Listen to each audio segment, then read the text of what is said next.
Hi hello எல்லாருக்கும் வணக்கம். வேலூர் மக்களே, நான் வேலூருக்கு வந்திருக்கேன். வேலூருக்குன்னா இங்கே ஒர்க் கிடையாது. ஸோ ட்ரெயின் டிக்கெட் வந்துட்டு வேலூர் வரி வந்துடுது. ஸோ வேலூரில் இருந்துட்டு இங்கேருந்து ஆட்டோ பிடிச்சி நியூ பஸ் ஸ்டாப் போய் நியூ பஸ் ஸ்டாப்லேருந்து திருத்தணிக்கு பஸ் பிடிச்சி போகணும். சில டிக்கெட் எனக்கு இங்கே வெறி தான் கிடச்சிச்சு. ஸோ இங்கேருந்து அப்படியே கிளம்பிக்கலாம் அப்படின்ட்டு. வாங்க காஃபி சாப்பிட்லாம். என்னோட ஃபாலோவர்ஸ் வந்துட்டு வேலூர்லலாம் இருப்பீங்க. பட் உங்களை எல்லாரும் பார்க்கணுன்னு தான் ஆசை.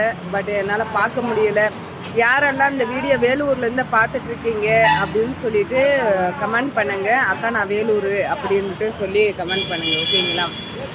ராணிப்பேட்டை, ஜோலார்பேட்டை அண்டு வந்துட்டு ராணிப்பேட்டை இவங்கெல்லாம் வந்துட்டு இருக்காங்க என்னோட ஃபாலோவர்ஸு. அங்கே வீட்டுக்கெல்லாம் நான் போயிட்டு வந்திருக்கேன் நான். ஸோ அதே போல் வந்துட்டு நீங்கள் வேலூராக இருந்துச்சுன்னா கமெண்ட் பாக்ஸில் கமெண்ட் பண்ணுங்கள். அடுத்து விளாக் நான் வந்துட்டு அங்கே போயிட்டு பார்க்குறேன். முடிஞ்ச மினி விளாக் போட பார்க்குறேன், ஓகேங்களா? Good morning.